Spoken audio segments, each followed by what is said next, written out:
want to just say it's such a joy to be back in Seattle. I must say it's a little cooler here than Georgia. But I don't know what can be more important than talking about, reflecting upon how we can be peacemakers, how we can bring more peace into our world. And as we know, the struggle begins right here, which is, I think, sometimes the biggest challenge. We want to reflect a little bit about this issue of militarism that is so much a part of our world today, throughout the world, not just in Latin America that we're going to be focused on this evening. But I've come to see militarism as another one of those big addictions. Somehow we can become addicted to this issue of militarism and violence. The prophet Isaiah said it so well. He said they will take good, they will take evil and call it good, he said. They will take a lie and call it truth. And so many of us, myself included, really do not reflect upon decisions that are being made now or in the past. And we buy into that lie and into that evil, believing that we're doing good. And my thoughts go back to Vietnam. It was very easy for me and so many of us to go off to this country we knew so little about. It was presented to us as something noble. We were going to be the liberators. We were going to bring democracy. And this, of course, was what brought us to Iraq, Afghanistan, throughout the Middle East and other countries. But something happens along the way. And in Vietnam, we discovered, as we're discovering in other countries, that we're not made for war. Our Creator simply did not make us this way. We have a heart, compassion, conscience, and we simply know that this is wrong. And it was the violence of Vietnam, the madness of it all, that really somehow awakened something in me and so many of us. It was just the beginning. We lost hope, and that's what war does. It kills sisters and brothers. It kills children, so many of them civilians, the majority of those killed. And it kills hope. But something happened. We all start awakening from a long sleep, many of us. I felt in my awakening that God was calling me to the priesthood. I talked to an army chaplain about the priesthood, and he recommended to me the Marino community. And I said, Mary who? I had never heard of this group we have here. Brother Tom Marty from the Marino community here in town, longtime friends. And I entered Marino, and they've been my family now for 38 years. But I remember years after I left Vietnam, and years after I became a priest, I felt it was important to go back to Vietnam to apologize. And I went, and I spent a month in the country, traveling throughout the country, Hanoi, Ho Chi Minh City. Met so many wonderful people, and I was just amazed at how forgiving they were. And in this long conversation with this Buddhist monk, I spent some time at a Buddhist monastery there, and he said to me, our greatest enemy in life is ignorance. And I think about the words of this holy monk a lot. Ignorance, our greatest enemy. We knew so little about the people of Vietnam and other cultures. History is so much older than our own. And that ignorance gets us in big trouble. This monk spoke with a lot of wisdom. And I think we all go through life, we're learning. We have so much to learn. And there are so many to teach us, and they have been the great teachers, of course. Mahatma Gandhi, Dr. King, Rosa Parks, Dorothy Day, Cesar Chavez, and on and on. They teach us. And when I went to Bolivia, I remember how the poor became my teachers. They were not like Gandhi, who had books written about them, but they taught me so much. Bolivia was under a brutal dictatorship, General Banzer. And I saw my country there giving guns and training to those who were doing the killing, who oppressed the poor. And it was hard for me to understand that. But there, the poor awakened something in me. I became a part of their struggle. And my life had meaning. And it was in my 5th year that I, like many, were arrested. I had to leave the country and became very involved in El Salvador after Bishop Romero was assassinated and 4 church women were killed. 2 of them friends of the Marino sisters, Mara Clark and Ida Ford. And what was going on in El Salvador brought many of us here in Seattle and around the country connected to El Salvador. And when we went there, once again, we found our country deeply involved on the wrong side, giving guns and training to those at war with their people. I'd never seen anything like El Salvador, such brutality. It was the slaughter of the innocents. I came home, as many did, to speak out. How could we keep quiet? And I'll never forget that humble action. 3 of us went on to Fort Benning. 500 Salvadoran soldiers had just arrived to do combat training there. And we wanted to say, not in our name. And we dressed as these high-ranking Army officers, Linda Ventimiglia, Larry Rosebaum, who just 2 years ago was killed in Guatemala. And we had with us the last sermon of Bishop Romero. And at night we went near the barracks, scaled this tall pine, and just broadcast his message to the soldiers. Lay down your weapons. Stop the killing. We saw that as a sacred moment. They didn't quite see it that way. We were arrested, sent to prison for a year and a half, but I remember that first action and what we learned, that they could not silence us. They could send us to prison, and some of our folks are there. I'll mention that after a while. But they couldn't silence us. The truth can't be silenced. So many of those great peacemakers have taught us that. And when we got out of prison, we went back to work.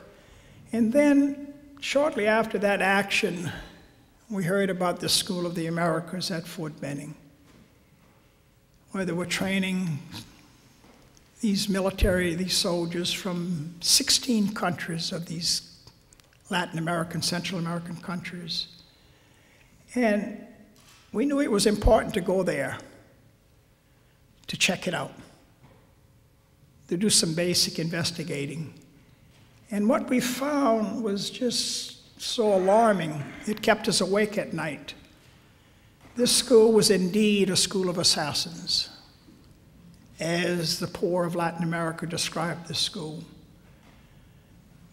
Graduates of this school were responsible, documented later, to have killed Bishop Romero, who raped and killed the church women, the 6 Jesuits and their 2 women co-workers, a young woman, Elva, and her teenage daughter, Selena.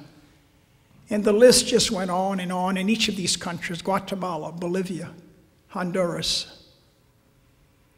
And we decided it was just important to educate ourselves, members of Congress, the media, and just put the word out. We've got to come here and say no. This school should be shut down. And that's when the word started spreading. People in Washington State, out in California, New York, Chicago, Louisiana, the bayous of Louisiana, they came. And we put our feet at the main gate of Fort Benning in November to keep alive, we said, the memories of the victims, to try and keep their memories alive. To say we don't want our tax money going into this kind of school. That money should be going into schools for our children.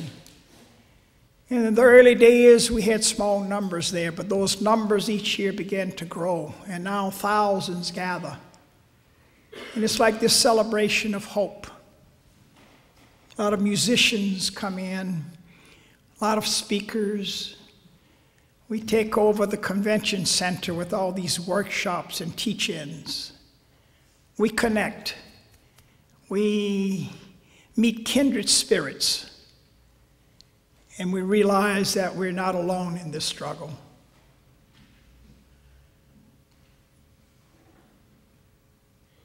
Whenever we gather at the main gate, it's always been a tradition to, on that Sunday, after the solemn funeral procession, the crosses that you see here bearing the names of the victims, we march that Sunday, thousands, to the main gate, and we put those crosses on the fence. We turn that chain link fence into this sacred wall. The names are called individually. And then there are always those who go over the fence, through it, or around it. And when we do that, they say we're breaking the law. Those who cross onto Fort Benning say they're following a higher law, a law of conscience, a law that says thou shalt not kill. Something that says in our hearts that we should be loving one another and not causing war and suffering and death to others. I'm happy to report that now over 275 of our people have crossed that line and have gone to prison. Washington State is well represented, I must say. Many of you know Father Bill Bixel. He's actually going to be sentenced, as many of you know. What's the date again? 28th of this month. Patty Inman, Fred Mercy, Jesuit brother, Maureen Newman, Vanessa Pustick, Eric Robinson, Sister Miriam Spencer. Are any of you here this evening? Any of our POCs? And I'm also honored to say, actually, that now, crossing the line this last November when we gathered there, 4 were arrested and sent to federal facilities. And some of your own, Chris Spicer, many of you know Chris, who just actually was transferred to the local prison here. And we're also honored to have Chris's parents, Dave and Marty, with us this evening. Could you stand, Chris? We would like to recognize you.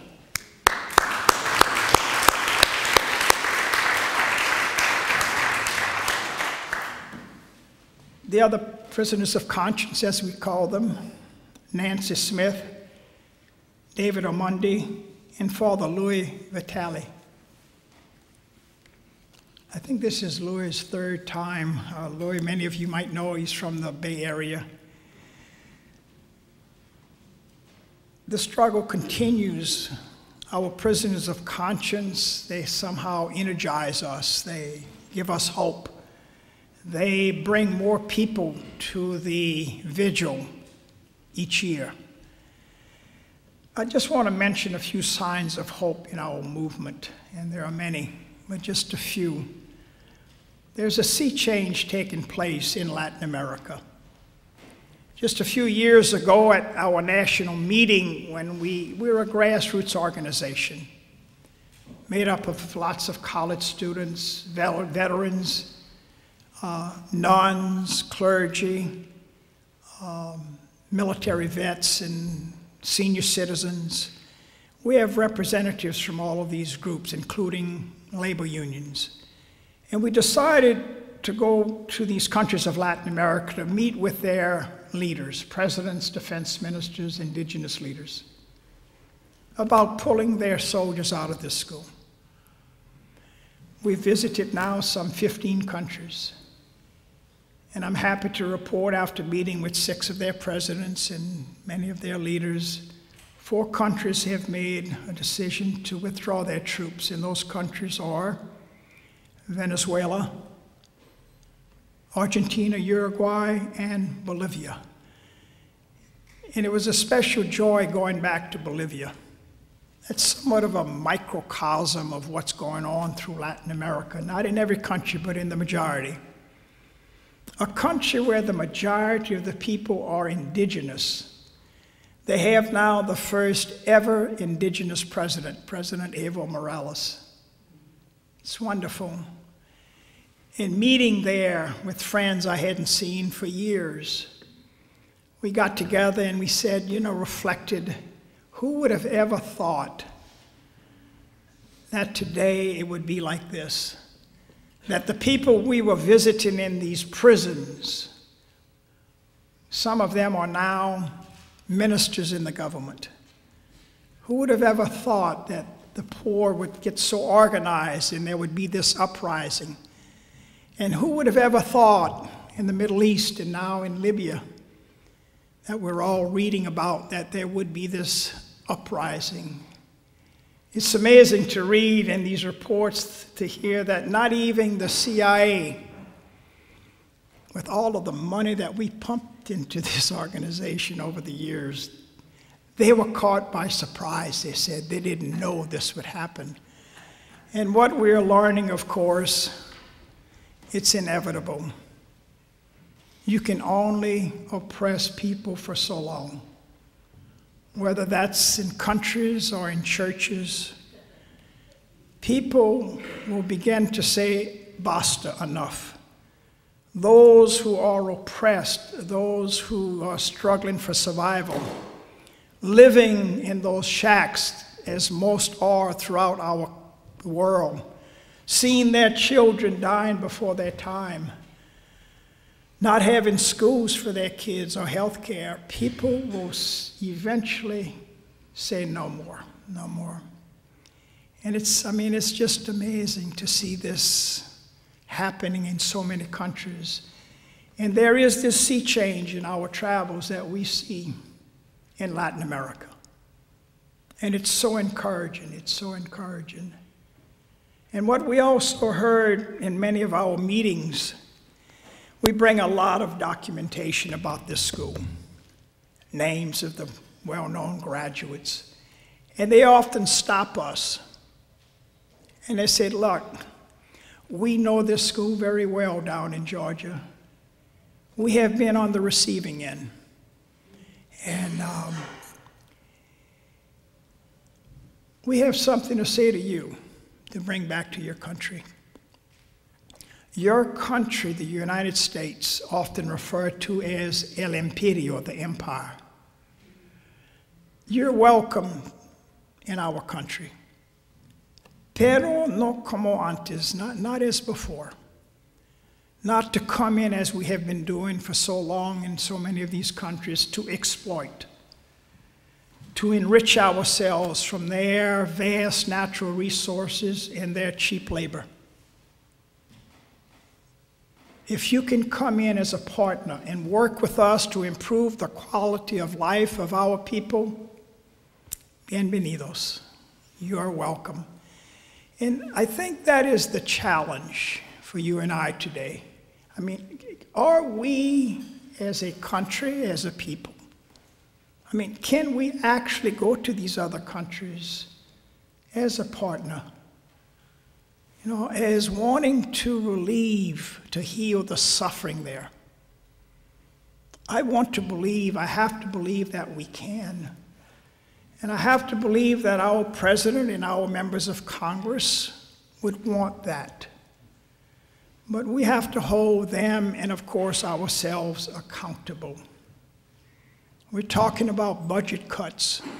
I know you're going to experience a lot of budget cuts here in health care, for our homeless, for the poor, for our schools, as we are experiencing in Georgia and every other state.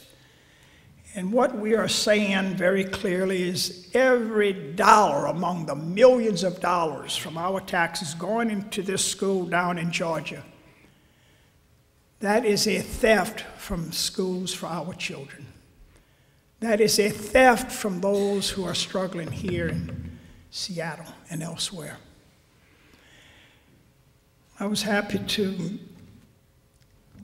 right off of the plane this afternoon, Greg Speltz and Kevin O'Keefe met me, and we went to the offices of Jim McDermott's office. Many of you, of course, know, who's been a friend of ours for years.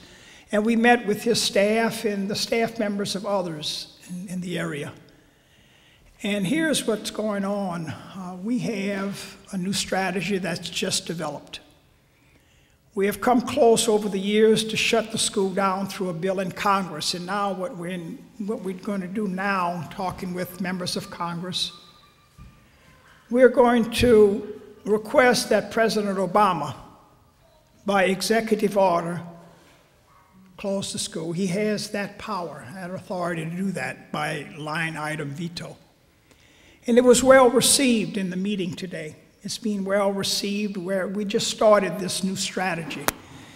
And letters, of course, and calls to your local members of Congress, just reminding them how important this is. And letters to President Obama in Washington are extremely important. We are going to be in Washington, D.C., April 4th through the 11th. There's a little reminder there on the table outside. We are going to be fasting in the front of the White House for 1 week. It'll be a liquid-only fast. This is going to be a short one. In the past, we've had 2 40-day fasts on the steps of the Capitol in the early days of our movement. And that was somewhat of a marathon. So this fast for a week, beginning August the 4th, going to the 11th, we have quite a few people who will be there, some for that week, and others who might come for a day or two. It'll be what they call a rolling fast. Invite you to, I know Kate's going to be with us and others from the area. Invite you to, look at your calendar. It would be a great blessing to have you with us. That weekend, we are going to have a conference, lots of people, to reflect on this whole issue of militarism and U.S. foreign policy, with a focus on Latin America, but also reflecting on other countries and what's going on. We'll be doing some serious lobbying. We hope to get a meeting or some attention being in the front of the White House from our Presidente Obama. We hope to have a meeting with him. Congressman John Lewis, a good friend of his, is a big supporter of ours, and we're hoping to have a meeting soon with them. That Sunday, the end of the week, we're going to have a mass action in front of the White House.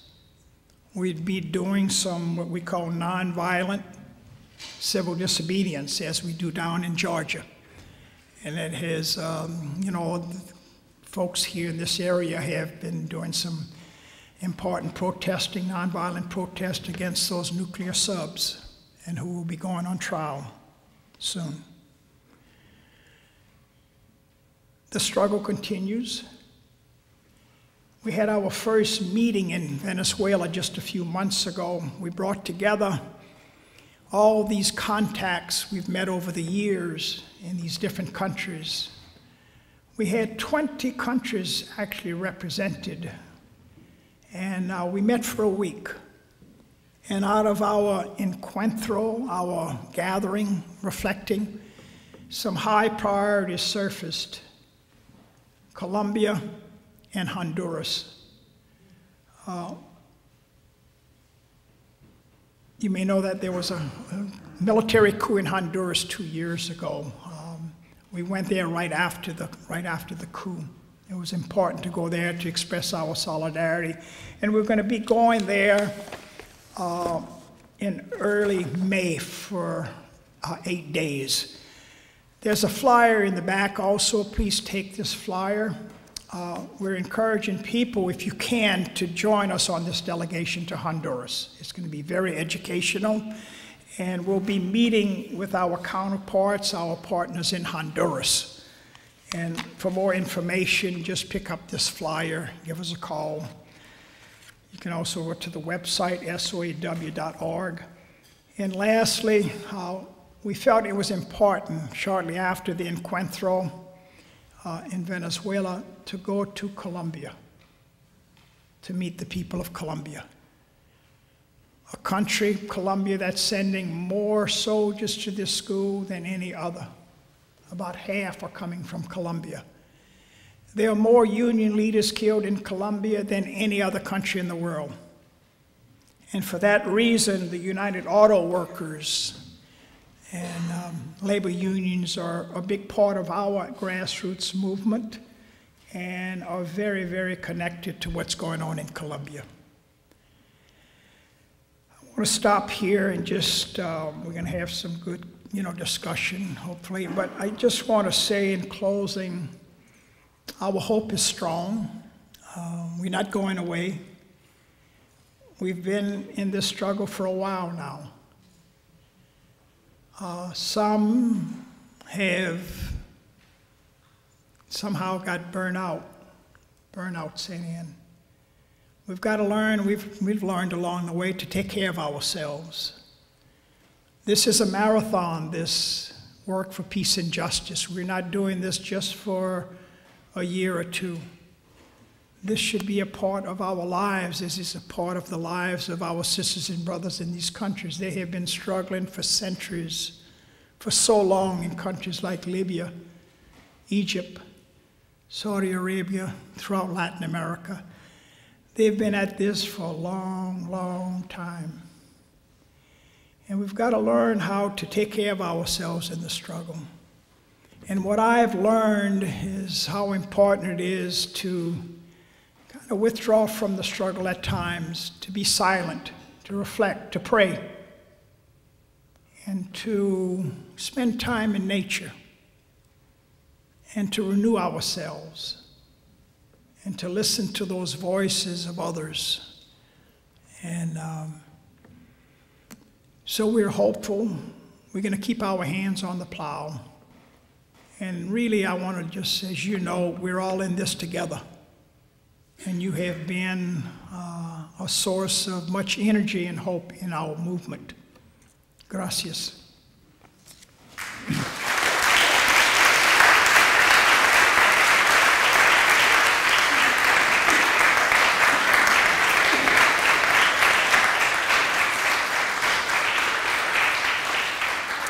Colombia was identified certainly as one of the issues to be addressed, as well as Honduras. And I know that since the encuentro, you have spent some time in Colombia and were at the gates of one of the bases in Colombia. And I wish you would speak a little bit about that, tell people what you did there and why, and what that experience was like.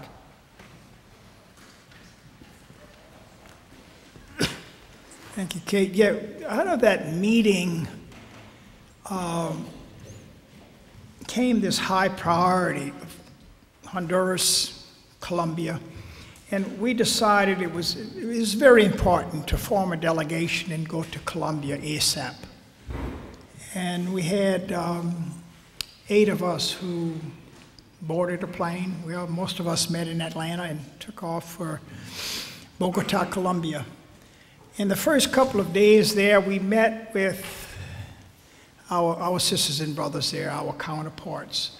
It's so important, of course, and we've been there before in other delegations. We've been there twice before, but those delegations were usually about a week and a half of extensive traveling in the country and hours, I mean days and days of listening to the people there and what this school means to them, what this issue of militarism and U.S. foreign policy means in their daily lives.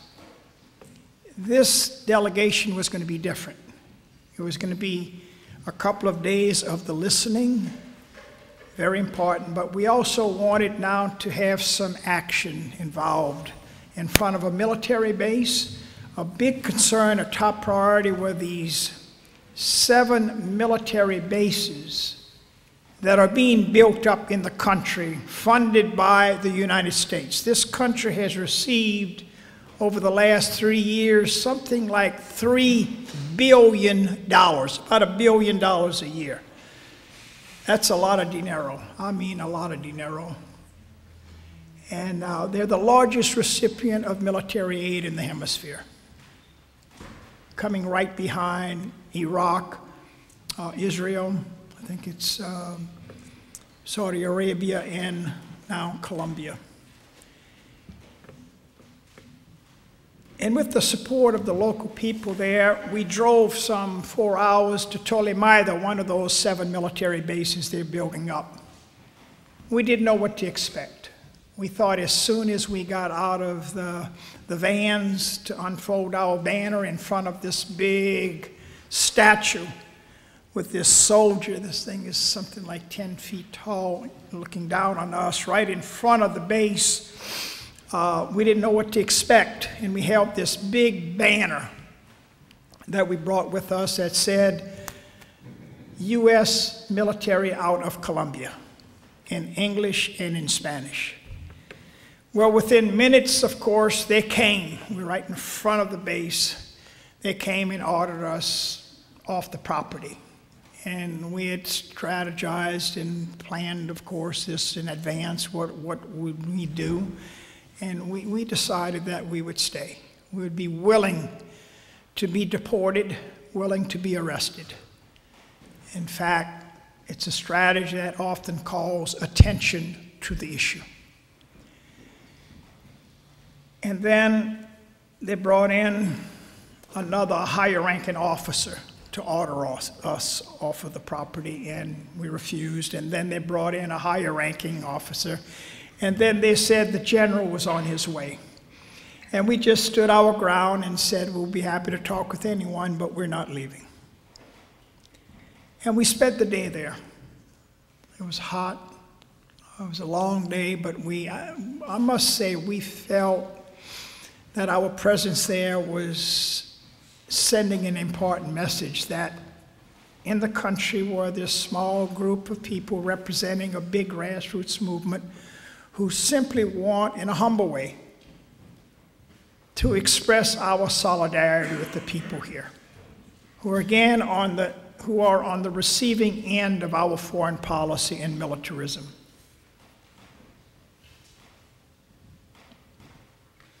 And we stayed in this modest hotel in this little town nearby, and then the next day, 2 busloads and a number of vans arrived from Bogota, filled with Colombians.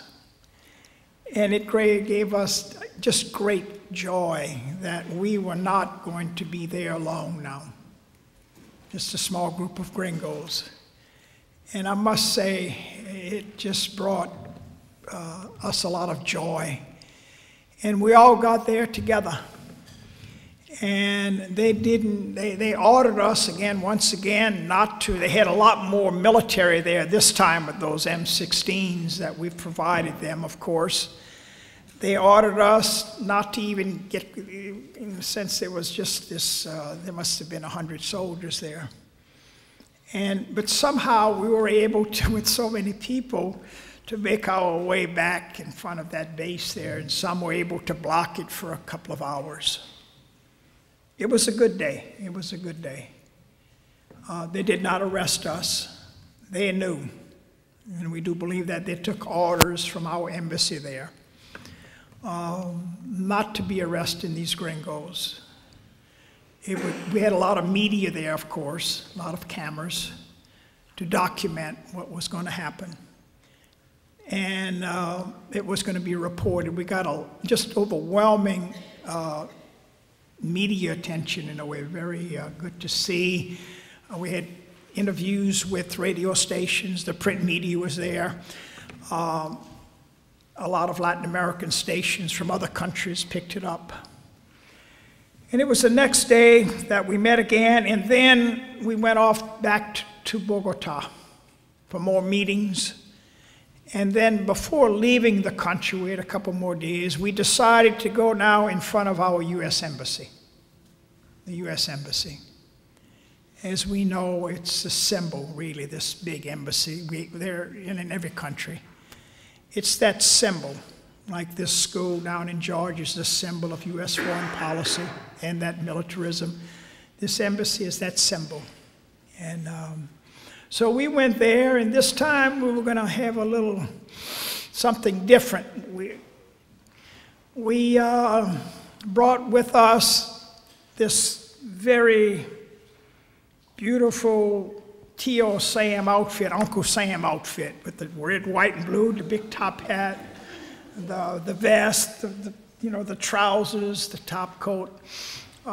It was classy. We've been having that. We've used it a number of times. We had one we wore out at the Pentagon and in Washington, and this is a brand new one that we finally got to use. And I had the privilege, really, of being dressed as Tio Sam. And so we went in front of our embassy, and here's Joe Mulligan, the Jesuit, and Margaret Kanapke from Dayton, Ohio, and others in our group. We had 8 of us. They're holding this big banner in front of the embassy.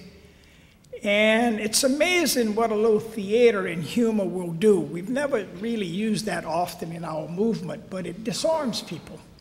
How you can get across a message that's so strong, but yet bring a smile, even from military officers entering the embassy. And Tio Sam, Uncle Sam would just go up there and shake their hand and say, thank you in Spanish, muchas gracias, for giving us your country, for giving us your petroleum. That's a big issue there, the oil reserves that we exploit, and other natural resources. And of course, the people in the embassy, very upset, they send out one of their workers and wanted to know what we were doing there, who were we. They knew who we were. We gave them a press release, our names, where we were from, and simply we said to them, take the week off. This is Uncle Sam's embassy. Take the week off with pay. A little humor there, and people would pass, and we would be shaking their hands. It was a good day. It was a good day. And at one point, Uncle Sam just also said to the police, many of the police gathered and ordered to arrest those other protesters who were holding the banner, that they were traitors to Tio Sam. But there was a little humor there, something different. And the next day we met, and then the following day we returned to the U.S. And we'll be going back to Colombia. As I mentioned in May, we're going to Honduras. And give some thought to these delegations because they're very, very educational. Going to El Salvador. So many of us have been awakened, by those delegations. The people there have taught us a lot. Other comments, questions? This is a very specific question. How far, or does the School of the Americas teach any students beyond Central and South America, or is it only? It's confined to, the Latin American countries, Central American countries. In years past, there were many Haitians trained there. During the days of Aristide, when he was forced out of the country, there were a lot of the military and police forces trained, not at the School of the Americas. Those courses are in Spanish there. It's for the Latin American, Central American countries. There is at Fort Benning another school called the International School. It's here where other countries come to train their soldiers. We learned recently with what was going on in Egypt that quite a few soldiers from Egypt trained here. And not to mention, of course, the millions, actually over the years, billions of dollars in military hardware that are sent to these countries. I think it's important that we really start doing, I contacted just recently, a couple of days ago, Amy Goodman over at Democracy Now! I'm hoping that there will be more reporting on this international school down in Georgia and the connection to these countries that we're hearing and reading about. There aren't many that are coming from Libya. A lot of those there are the mercenaries, where unlike those coming from Egypt, are more trained in bases like Fort Benning and 2 or 3 other places in the United States. But what the media has not been reporting on is this, they do mention about the billions of dollars in military equipment over the years that they're getting from our country, but they haven't touched yet, as I've seen, about their militaries and where they are being trained. This is very important. And if some of you have media contacts here in Seattle Times, or know someone that you can contact, we've just reached out to the New York Times, Democracy Now! I call it the Atlanta Constitution simply because Fort Benning is so close, 100 miles away. And we're hoping, though, in the immediate future, to start seeing some good research on this. There's a question here about ILEA, which is the police training school in El Salvador, and kind of a question is that a positive shift policy-wise, or is it really just more of the same, as the questioner says, is it simply putting lipstick on a pig? ILEA in El Salvador, the International Law Enforcement Academy. We went there actually 2 years ago, a delegation, to check into ILEA. It was just getting started, and it was a very important meeting, 3-hour meeting with, it's being run by our State Department, the Drug Enforcement Agency, and some other federal organization, FBI. It's all financed by the United States, but what we heard from them was that they were training, they said, Central American law enforcement personnel to fight the drug war. And it was very, very confidential. It wasn't seen much in the paper. They were trying to keep it quiet. And we were quite surprised that they actually gave us so much time. We talked with someone from our embassy there and someone from the State Department. The Salvadorans, they said ran the school, said very little at the meeting. And it was very clear who really was in charge here. All paid for, once again, by T.O. Sam, by your tax money. We saw ILEA as sort of a preparation for their closing down the School of the Americas, WINSEC as it's now called, that this would become the new SOA now in El Salvador. Because I must say, the school down in Georgia has become a public relations nightmare for them. Major editorials over the years have appeared in so many newspapers, the New York Times, Boston Globe, Chicago Trib, LA Times,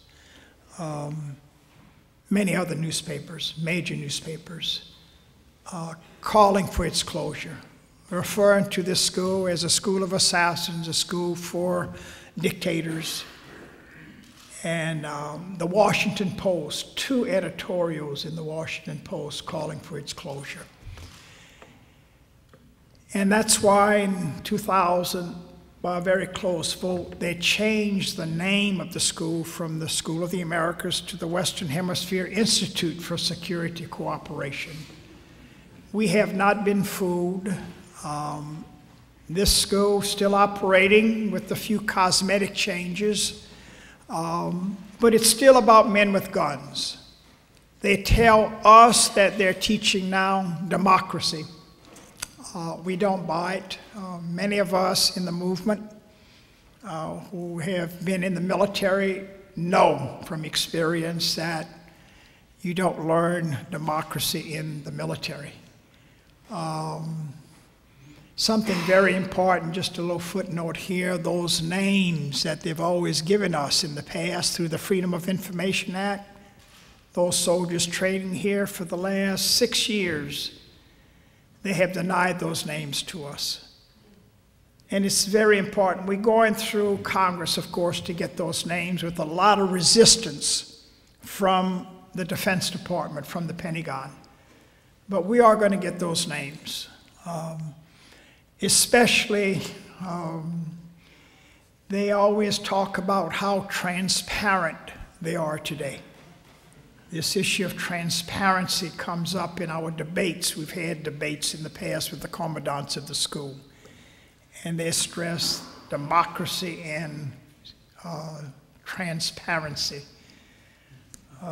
One last thing, and we brought this up at our meeting with the congressional staffers today, and they actually brought it up, one of them there.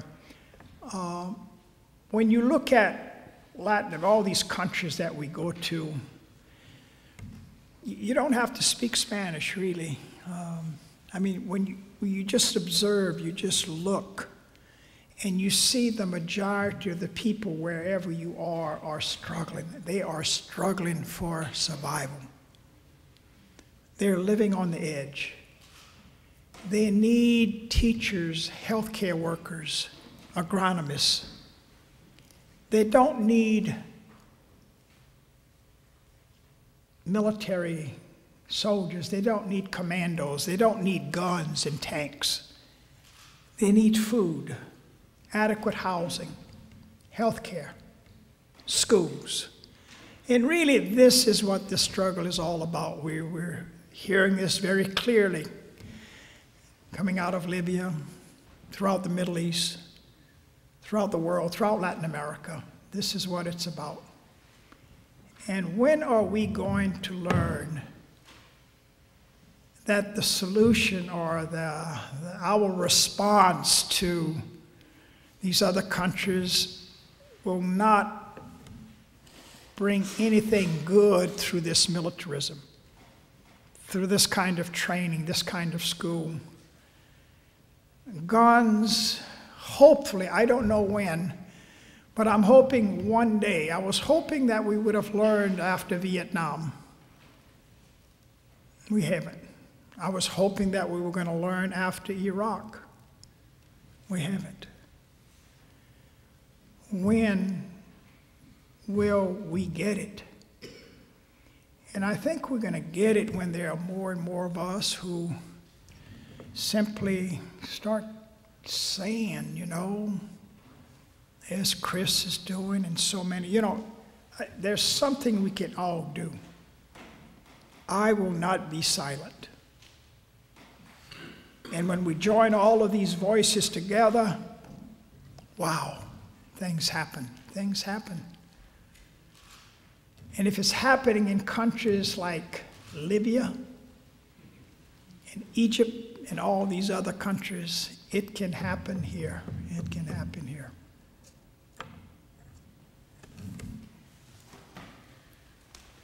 Now, there are more questions, but we won't have time to get to them. If your question was not answered, I encourage you to speak with Father Roy downstairs.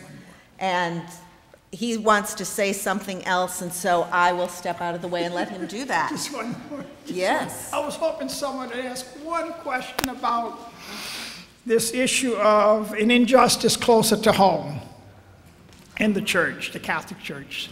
But since it wasn't asked, I'll volunteer an answer. But no, let me just say real briefly that, you know, for 20 years, I and others have been working on this issue of U.S. foreign policy, some longer than us, of course, many years longer. But in our movement, we've been at this since 1990. And it was in my organizing on this issue and trying to call attention to this injustice in Latin America, in Central America, in our foreign policy there, that I discovered this injustice much closer to my home, in my church. As many of you know, in the Catholic Church, women are not able to be ordained. The Catholic Church teaches that only baptized men can be ordained. And I must say, I began to meet many devout women in the church who shared with me their call to the priesthood, as we do as men. And what I saw here after some reflection and study, and I must say, in our seminary days, for many priests, the majority of us, we've never questioned that teaching, the exclusion of women to the priesthood. It was always the tradition. I grew up in Louisiana years ago. You know, we went to segregated schools, public schools. I grew up in a little town where the schools were segregated. It was the tradition. And what I saw here in this exclusion of women to the priesthood was a grave injustice against women, against our church, and against our God, who created men and women of equal dignity and standing, and calls both men and women to serve as priests. And so it was necessary to break my silence and to go public and to support women who were no longer waiting after 2,000 years. No. Actually, in the early church, women were ordained. But in the early, like the 3rd, 4th century, the patriarchy really dug in, and women were basically sidelined. And this issue is a big one in the Catholic Church today. This issue of sexism, which I came to see as the root of the problem. And as we know, sexism is wrong, as racism is wrong, as homophobia is wrong. And no matter how hard we may try to justify sexism, racism, homophobia, and all these other forms of discrimination, in the end, it is not the way of God. It's our way. It's called discrimination. And it's wrong. It's wrong. And this church teaching that excludes women from the priesthood is wrong. And after attending the ordination of Janice Severodzinska, one of the women very active in our movement, one of our prisoners of conscience, inviting me to her ordination down in Kentucky, I wrote and said it would be a joy to attend.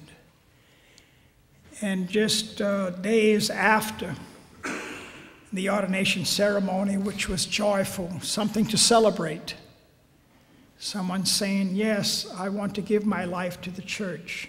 I want to bring about a better world. Wow, something to celebrate.